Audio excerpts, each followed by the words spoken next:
يا اهلا وسهلا بيكم معايا في فيديو جديد من مطبخي مطبخ سوبر ماما. لاول مره بتشوفوا قناتي ما تنسوش تضغطوا على الزر الاحمر اللي تحت الفيديو وتفعلوا الجرس عشان يوصلكم مني كل جديد، ولايك في اخر الفيديو لو عجبكم الفيديو. هنعمل مع بعض النهارده البابريكا والثوم البودر والبصل البودر. طبعا انتوا عارفين ان البصل البودر بنعمله بالبصل اللي هو الابيض الجديد ده. فبما انه لسه مش موجود في السوق هنفرز بالبصل اللي معانا ده عادي، عادي ينفع وهيطلع معانا احلى بصل بودر. والثوم ده انا كنت مفرزاه يا جماعه والله في الفريزر زي ما انتم شايفين كده. ينفع نعمل منه بودرة ثوم بودر؟ طبعا ينفع، مش لازم الثوم الجديد اللي بره. تعالوا كده نتصرف، واي شويه ثوم او اي حاجه انت مخزنهم في الفريزر ومنتش محتاجاهم، يلا تعالوا كده مع بعض كده نعمل منهم بهارات لشهر رمضان الكريم. هتقضوا معاكم ان شاء الله باذن الله طول الشهر. زي ما انتم شايفين كده هنمسك الثوم نقطعه طرنشات رقيقه كده، وهنفرم البصل. كميه البصل اللي كانت معايا حوالي كيلو ونص بصل. فرمتهم بشرتهم عفوا بالمبشره. والبابريكا قطعتها قطع رقيقه جدا كده برضو ممكن تبشريها او تقصيها بالمقص حسب راحتك. والثوم قطعناه طرنشات رقيقه كده زي ما انتم شفتوا. تمام، هنعمل ايه بقى؟ هنبدأ نعمل مع بعض كده حاجة خطوة خطوة كده.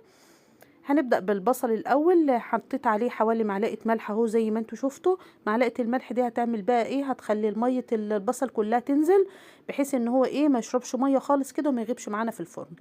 تمام كده، يبقى معلقة ملح واحدة، وقلبت البصل هنسيبه دقايق كده. بعد كده هجيب الصينية هنبدأ بالبابريكا. البابريكا زي ما قلت لكم ممكن تبشريها، او ممكن تقطعوها طرنشات زي ما انا مقطعها رفيعه كده بالمقص. انا الحقيقه عملتها بالمقص. تمام كده، هنطلع مع بعض النهارده احلى شويه بودر وثوم وبابريكا وثوم وبصل بودر. تمام كده زي ما انتم شايفين اهي، يا رب الصوره كده تكون واضحه. بعد كده هنوديها الفرن. تعالوا بقى نجهز البصل معانا. زي ما قلت لكم دول حوالي كيلو بصل وكيلو ونص كده بصل كانوا موجودين عندي، واتبشروا كلهم. حطينا عليهم معلقه ملح واحده عشان ينزلوا كل الميه اللي فيه. دلوقتي هتشوفوا مع بعض البصل نزل كميه ميه مهوله جدا. خطوه اللي ان انت تحطي لها معلقه ملح دي جميله جدا جدا جدا، بتساعد البصل يدوب. ما بياخدش حوالي ساعه، اقل من ساعه في الفرن بيكون نشف معاكم، تعملي منه احلى بودره بصل. زي ما انتم شايفين كده حلوين. هتعصريها ممكن زي ما انا بعمل كده بالمعلقه، او ممكن بايديكم زي ما تحبوا. اهم حاجه شايفين انه تحسوا ان هو ايه، ما عادش فيه ولا نقطه ميه. بعد كده بقى هنعمل ايه؟ شايفين كميه الميه اللي تحت؟ انا هوريها لكم دلوقتي. هننزل بقى بالبصل ده في صينيه برضو.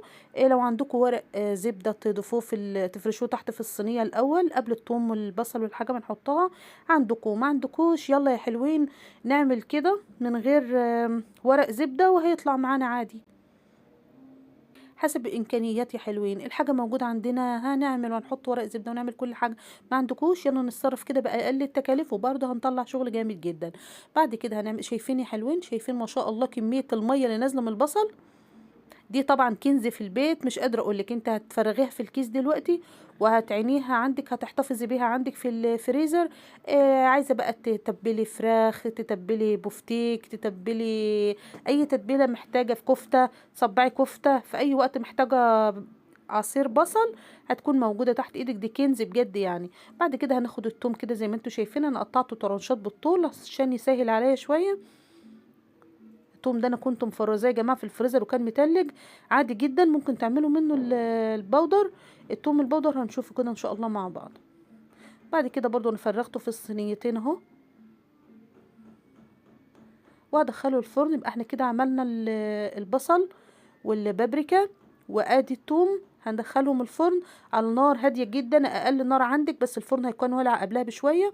ادي الثوم زي ما قلت لكم، الحاجه ما غابتش على النار في الفرن عفوا، بيفضل في الفرن لغايه ما تجيبيها تكسريها كده تتكسر معاكي بكل سهوله. وادي البصل صوته عامل خرفشه كده، ناشف جدا جدا جدا عشان يسهل عليكي الطحن. وادي البابريكا، مش قادره اقول لكم عند العطار معلقتين البابريكا بقد كده. لا لا، احنا من البيت كده هتعملوا بهارات هتفضل معاكم طول شهر رمضان ان شاء الله. شايفين ادي البصل والبابريكا والثوم البودر. هم لونهم على فكره جميل جدا، ده يمكن الكاميرا ظلمهم شويه.